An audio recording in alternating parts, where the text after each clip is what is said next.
To all of you, welcome to unique academy online classes. हाँ, class 11th में math में अपने जो चैप्टर है बात कर रहे हैं सम्मिश्र संख्या की। तो सम्मिश्र संख्या में वास्तविक संख्याएं कौन कौन से प्रकार की होती है वो हो गया था। अब थी अपने काल्पनिक संख्या, ऐसी संख्या जिसका वर्ग ऋणात्मक हो। जैसे अगर आप इसका वर्ग करोगे तो रूट से स्क्वायर कैंसिल हो जाएगा, -3 -5 -7 इस तरीके से मिलेगा। इस तरीके से एक संख्या है काल्पनिक संख्या -1, इसको एक वैज्ञानिक है आयलर जिसने नाम दे दिया आयोटा। इसको क्या बोलोगे आप? आयोटा। और कोई भी आपके पास काल्पनिक संख्या है, जैसे यहाँ पे रूट के अंदर -3 है, इसको आप आयोटा के रूप में लिख सकते हो। मैं इसको अलग अलग कर दूँ रूट के अंदर। हाँ, इस 3 को 3 मल्टीप्लाई -1, √3 मल्टीप्लाई रूट के अंदर -1 और -1 को आयोटा लिख सकते हो। ये बन चुका है आपके पास √3 और आयोटा। इस तरीके से रूट के अंदर -5 है, इसको भी मैं ऐसे लिख दूँ रूट के अंदर 5 मल्टीप्लाई -1, √5 मल्टीप्लाई रूट के अंदर -1 और ये बन चुका है आपके पास आयोटा √5 या फिर 5 आयोटा। ठीक है, तो इस तरीके से कोई भी संख्या है और अगर इसका उल्टा हो, जैसे 3 आयोटा है तो 3 मल्टीप्लाई आयोटा की वैल्यू है -1। ठीक है, तो 3 मल्टीप्लाई, इसको अगर मैं रूट को अंदर लेके जाऊंगा तो -1 मल्टीप्लाई 3 मल्टीप्लाई 3, रूट के अंदर 3 को लेके गए तो ये मिल चुका है रूट के अंदर -9।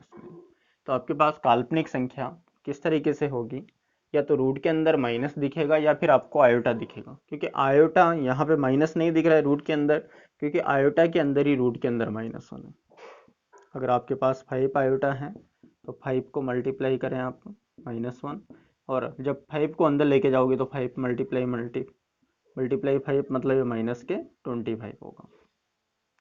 इस तरीके से आप आयोटा में भी बदल सकते हो, रूट के अंदर -1 में भी बदल सकते हो। तो दोनों हैं आपके पास, ये भी आपकी काल्पनिक संख्या है और आयोटा जहाँ भी दिख रहा है वो भी आपके पास काल्पनिक संख्या है। दोनों ही आपके पास काल्पनिक संख्या है। अब यहाँ देखें, आयोटा की वैल्यू तो आप जानते हो कि रूट के अंदर -1 है। अगर आयोटा स्क्वायर पूछे तो आयोटा स्क्वायर मतलब आयोटा मल्टीप्लाई आयोटा। मैं आयोटा को आयोटा से मल्टीप्लाई कर दूं, -1 मल्टीप्लाई -1, इन दोनों को मल्टीप्लाई करें, आयोटा मल्टीप्लाई आयोटा।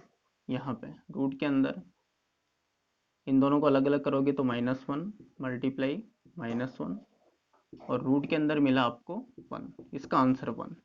लेकिन इसका आंसर आपके पास 1 है, जो ये 1 नहीं होगा आयोटा का स्क्वायर। उसका रीजन क्या है, क्योंकि दो अगर काल्पनिक संख्याएं हैं, ये भी काल्पनिक है ये भी काल्पनिक है, इन दोनों को आप एक साथ रूट के अंदर नहीं ले सकते हैं। कब ले सकते हैं? जब एक वास्तविक हो और एक काल्पनिक हो। तो ये आपको अगर आयोटा के स्क्वायर का आंसर 1 है तो ये गलत है आपका, क्योंकि दो काल्पनिक संख्याओं को इस तरीके से गुणा नहीं करते हैं। तो फिर आयोटा स्क्वायर का आंसर कितना होगा? आयोटा स्क्वायर का आंसर ये नहीं होगा आपके पास। कितना होगा? आयोटा स्क्वायर निकालने के लिए क्या करें, आयोटा की वैल्यू पुट करी मैंने -1, इसका स्क्वायर करें, रूट से स्क्वायर कैंसिल और आंसर मिला आपको -1। तो आयोटा स्क्वायर का जो आंसर होता है वो होता है आपके पास -1। आगे देखते हैं आयोटा क्यूब। आयोटा क्यूब को मैं ब्रेक करके क्या कर दूं, iota square multiply iota. Iota square अब अभी देखा आपने -1 होता है, और इसको आयोटा से मल्टीप्लाई करोगे तो क्या आंसर मिला आपको माइनस के आयोटा। आयोटा की पावर 4, आयोटा की पावर 4, आयोटा की वैल्यू रखी मैंने -1 या फिर इसको ब्रेक कर दें आयोटा स्क्वायर और स्क्वायर, -1 का स्क्वायर ये मिला आपको 1। तो इस तरीके से आपको आयोटा की पावर 4 जो है उसका आंसर 1 मिला है। ठीक है, एक वैल्यू और निकाल लेता हूँ मैं यहाँ पे, 1/आयोटा। 1/आयोटा कितना होगा, ये निकालने के लिए आयोटा नीचे है तो आयोटा से मल्टीप्लाई और डिवाइड कर दिया, ऊपर आयोटा नीचे आयोटा स्क्वायर बनेगा जो -1 होता है, और आयोटा अपॉन -1 इसका -1 में डिवाइड करोगे तो ये आंसर मिला आपको माइनस के आयोटा। तो इस तरीके से आपके जो वैल्यू हो चुकी है वो कौन कौन सी हो चुकी है। एक वैल्यू मिली आपको,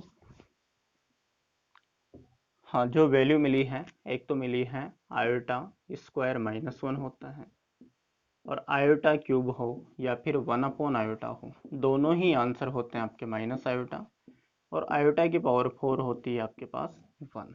ये चीज़ें, ये वैल्यू आपको याद रखनी है। ठीक है, हाँ जैसे आपसे यहाँ पे देखें, अगर 1 के ऊपर पावर 1/2 है, 1/2 का क्या मतलब है कि रूट के अंदर 1 है, तो इसके दो आंसर मिलते हैं आपको -1 और +1। ठीक है, तो यहाँ पे 1/2 अपॉन में 2 है तो 2 आंसर मिलते हैं। इसी तरीके से अगर 1/3 है तो यहाँ भी आपको 3 आंसर मिलते हैं, 1 ओमेगा और ओमेगा स्क्वायर। ठीक है, ये आप देखोगे ओमेगा ओमेगा स्क्वायर क्या होते हैं, इसी चैप्टर के अंदर काल्पनिक संख्या होती है दोनों।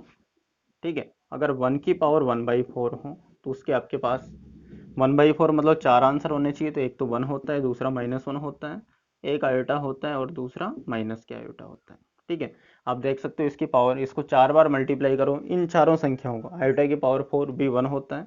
इस तरीके से इसके 4 आंसर, तो यहाँ पे जितनी 1/, में जितनी पावर है उतने ही उसके आंसर होते हैं। अगर 1/100 है तो उसके 100 ही आंसर होंगे, चाहे उसमें से सारे वास्तविक नहीं हो, कुछ काल्पनिक हो कुछ वास्तविक हो। ये दोनों वास्तविक हैं आपके पास, यहाँ पे वास्तविक एक ही है और 2 काल्पनिक है, इसमें 2 वास्तविक हैं और 2 काल्पनिक हैं। तो इसी तरीके से जो यहाँ पे जो आंसर 1 की पावर 1/4 के 4 आंसर, 2 तो वास्तविक मिलते हैं, 2 काल्पनिक होते हैं। आयोटा रूट के अंदर -1 होता है और इसके भी आगे माइनस लगाओ तो माइनस आयोटा, तो ये सारी काल्पनिक संख्या है, आयोटा और माइनस के आयोटा। हाँ, आगे बात करते हैं, आयोटा के बारे में बात करेंगे थोड़ी सी।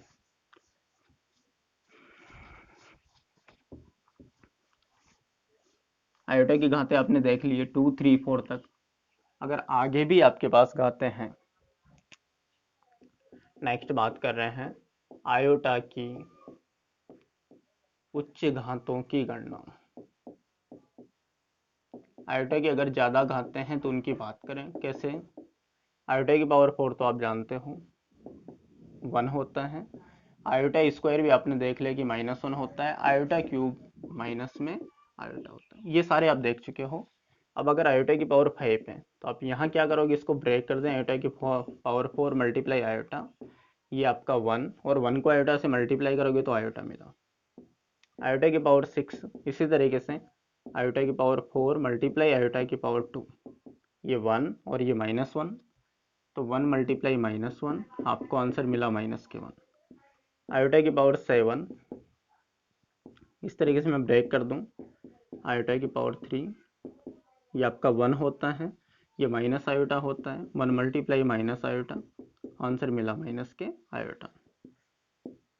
आयोटा की पावर 8 है तो इसको क्या कर दूं मैं, आयोटा की पावर 4 और इसके ऊपर पावर 2, ये 1 होता है, और 1 के ऊपर कुछ भी पावर हो आंसर 1 ही होगा। इस तरीके से आयोटा की पावर अगर 12 है तो अभी आयोटा की पावर 4 के ऊपर 3 लगा दोगे आप, 1 की पावर 3 भी 1 ही होता है। आयोटा की पावर 20 है तो भी आप यही करने वाले हो, आयोटा की पावर 4 इसके ऊपर पावर 5 होगी, और 1 के ऊपर कुछ भी पावर हो, कोई भी घात हो, हमेशा आंसर 1 ही होता है। आयोटा की पावर अगर 100 है तो भी आप यही करोगे, तो आयोटा की पावर 4 इसके ऊपर पावर लगा दोगे 25, 1 की पावर 25 भी 1 ही होता है। तो यहाँ से आपको क्या पता चला, ये पता चला कि आयोटा के ऊपर ऐसी घात हो जिसमें 4 का डिवाइड होता हो, जैसे ये देख सकते हो आप, तो उसका आंसर हमेशा 1 आता है। इसका क्या मतलब है कि अगर आयोटा की पावर ऊपर घात ऐसी हो जिसमें 4 का भाग पूरी पूरी भाग जाता है तो उसका आंसर हमेशा 1 होगा।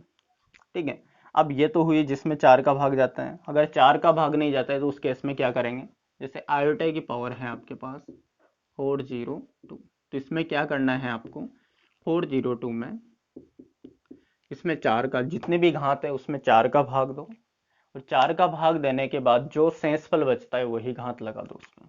तो यहाँ पे 402 में मैंने 4 का भाग दिया, सबसे पहले एक बार, 4 कैंसिल, जीरो के यहाँ जीरो लगा देंगे। अब 2 में, हाँ अब 2 में भी यहाँ से लेने के बाद भाग नहीं जा रहा है, तो भाग नहीं जा रहा है तो एक और जीरो यहाँ पे लगेगी जिसको आप भाग टूट की जीरो बोलते हो।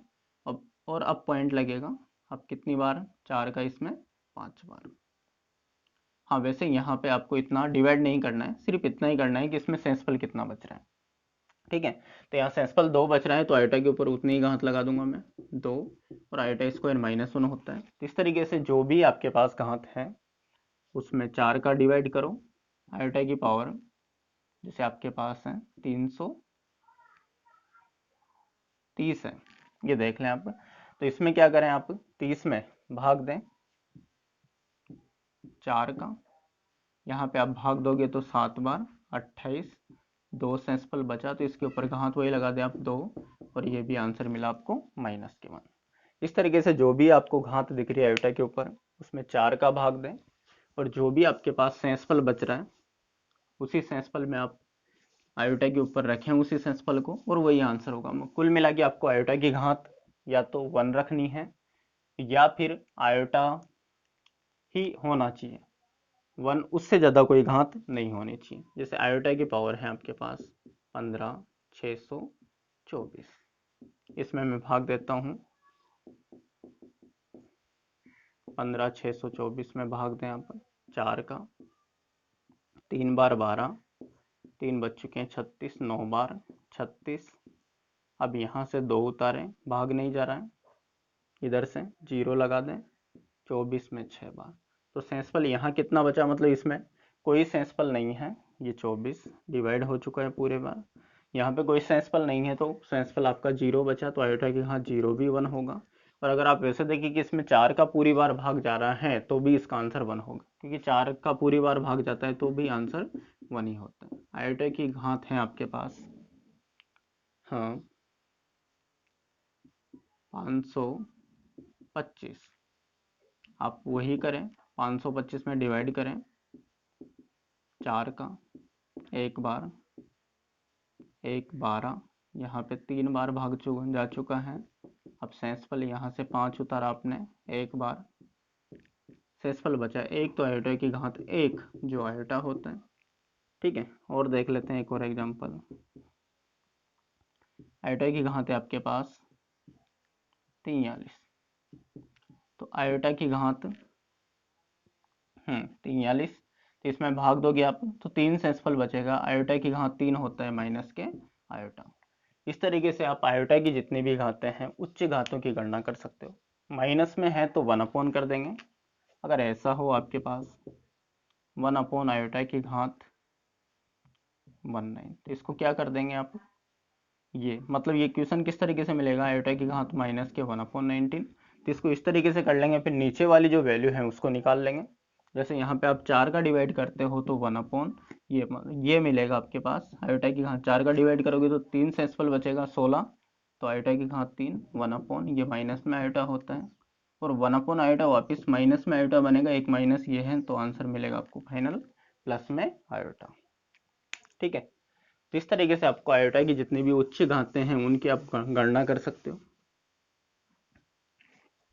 हाँ, यहाँ पे एक चीज और होती है, एक गुणधर्म होता है कि आयोटा की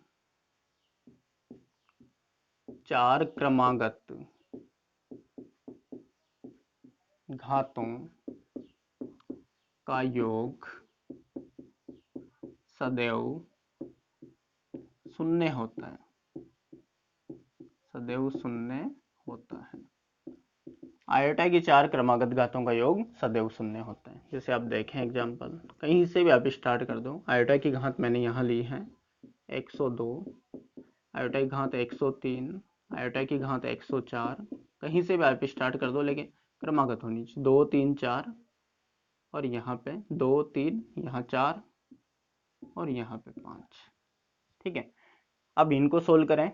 इसको सोल्व करने के लिए आप क्या करोगे, 102 में भाग दोगे 4 का, यहाँ पे 2 बार 8, यहाँ पे 2 बचा 22, 22 में 5 बार 20, सेंसफल बचा 2, तो यहाँ पे आयोटा स्क्वायर मिलेगा आपको। इस तरीके से 103 में आपके सेंसफल जो होगा 3 होगा, तो यहाँ सेंसफल 3 बच जाएगा, इसमें पूरी बार भाग जाएगा, तो इसका आंसर आयोटा की घात 0 ये होगा, या फिर पूरी बार अगर 4 का भाग जाता है तो उसका आंसर 1 होता है। और इसमें 105 में आप भाग दोगे तो यहाँ पे आयोटा की घात 1 बचेगी, तो यहाँ पे आयोटा की घात 1, आयोटा स्क्वायर आपका -1, ये हो गया आपके पास माइनस आयोटा, +1 प्लस आयोटा, इसको इससे कैंसिल करें, ये कैंसिल करें, आंसर कितना है आपके पास 0। तो इस तरीके से आयोटा की 4 क्रमागत घातें हों, आप कहीं से भी स्टार्ट कर दो, उनका आंसर हमेशा हमेशा ही 0 होता। आप करके देख सकते हो इस टाइप पे, और भी क्वेश्चन कर सकते हो आप कि आंसर 0 आ रहा है या नहीं आ रहा, आप ये देख सकते हो, आप खुद ट्राई करके देख सकते हो। आयोटा की घात 528, आयोटा की घात 529, 530, 531। आप इसमें देखोगे इस तरीके से, तो 528 में डिवाइड किया आपने 4 का, 1 बार, 12, 3 बार और 8, यहाँ पे तो पूरी बार भाग जा रहा है, मतलब इसका आंसर होगा 1। यहाँ पे एक सेंसिबल बचेगा तो आयोटाई कहाँ थे, एक मतलब आयोटाई होगा, या 2 सेंसिबल बचेगा तो आयोटाई स्क्वायर होगा। इसी तरीके से यहाँ 3 सेंसिबल बचेगा तो आयोटा की घात 3, और आयोटा की घात 3 होता है आपके पास माइनस के आयोटा। ये 1 plus iota, iota square -1 minus में आयोटा, सारे कैंसिल हो चुके हैं। अब ये आंसर है आपके पास 0। इस तरीके से आयोटा की अगर 4 क्रमागत घातें हैं तो उनका आंसर हमेशा हमेशा ही 0 होता है। हाँ, इस तरीके से आप ट्राई करके देख सकते हो।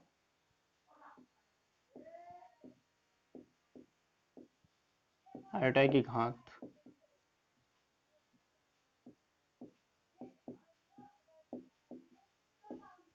15, 16, 17। हाँ, इसका भी आंसर 0 होना चाहिए। आयोटा की घात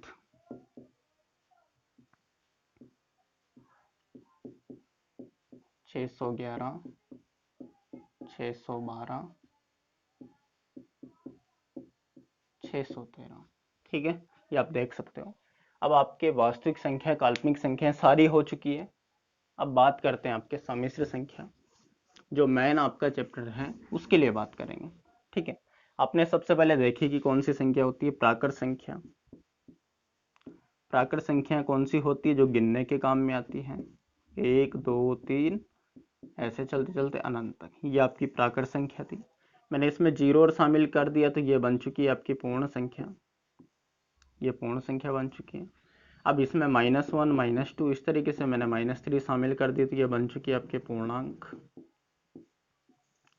ये पूर्णांक बन चुकी है। इसमें अपोन वाली 1/2, 22/7, -1/3 ऐसी संख्याएं अगर शामिल कर दें तो ये बन चुकी थी आपके पास परिमेय संख्याएं।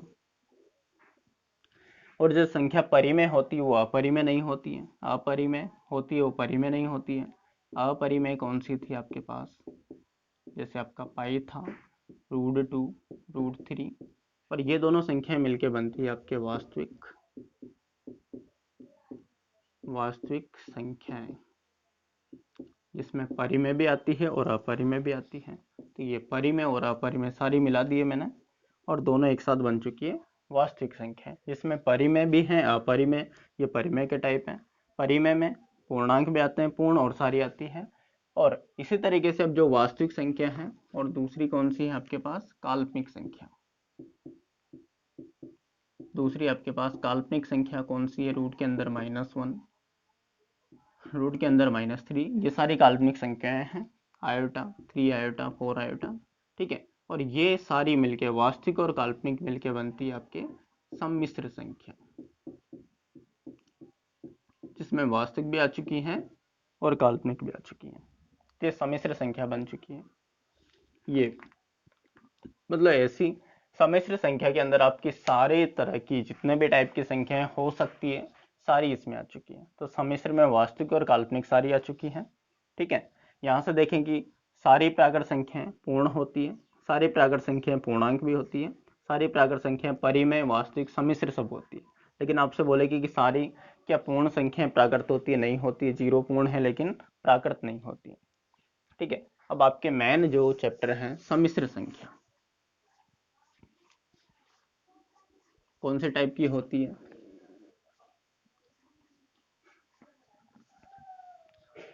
हाँ, सम्मिश्र संख्या कौन से प्रकार की होती है, सम्मिश्र संख्या कॉम्प्लेक्स नंबर।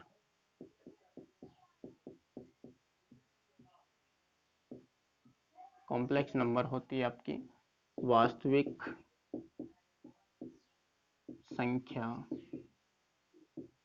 प्लस काल्पनिक संख्या,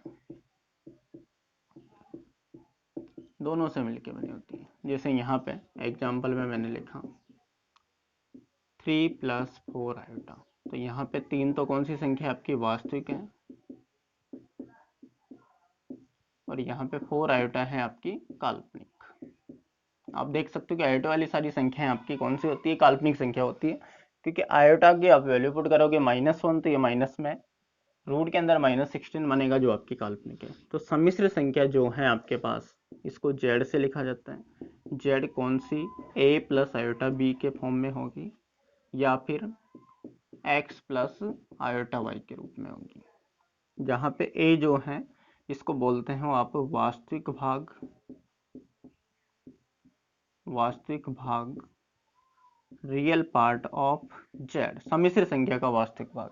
इसी तरीके से b जो है इसको बोलते हैं काल्पनिक भाग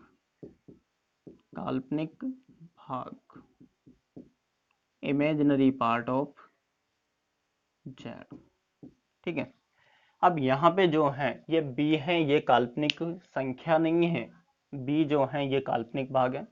जैसे यहाँ पे देखें 4 हैं, 4 आपकी वास्तविक है, लेकिन ये काल्पनिक क्यों बन चुका है, क्योंकि आयोटा के साथ गुणा करोगे तो काल्पनिक बन जाएगा। तो इस तरीके से आप ये जो संख्या है, ये संख्या तो वास्तविक है लेकिन इसको काल्पनिक भाग क्यों बोला, क्योंकि काल्पनिक संख्या का एक भाग है, होने को वास्तविक है, इसलिए इसको काल्पनिक भाग बोलते हैं, इसको वास्तविक भाग और इसको काल्पनिक भाग बोलते हैं। तो z equal to a plus iota b, इस रूप में आपकी सम्मिश्र संख्या होगी। यहाँ प्लस माइनस कुछ भी हो सकता है, एक तो उसमें वास्तविक संख्या होगी और दूसरी उसमें काल्पनिक संख्या होगी। ये वाला वास्तविक भाग बोलते हैं, इसको काल्पनिक भाग बोलते हैं। ये दोनों आपको अलग अलग, ये दोनों प्लस माइनस नहीं हो सकते हैं, दोनों को वास्तविक संख्या और काल्पनिक संख्या दोनों को आप जोड़ नहीं सकते हो, घटा नहीं सकते हो, क्योंकि दोनों अलग अलग संख्या हैं।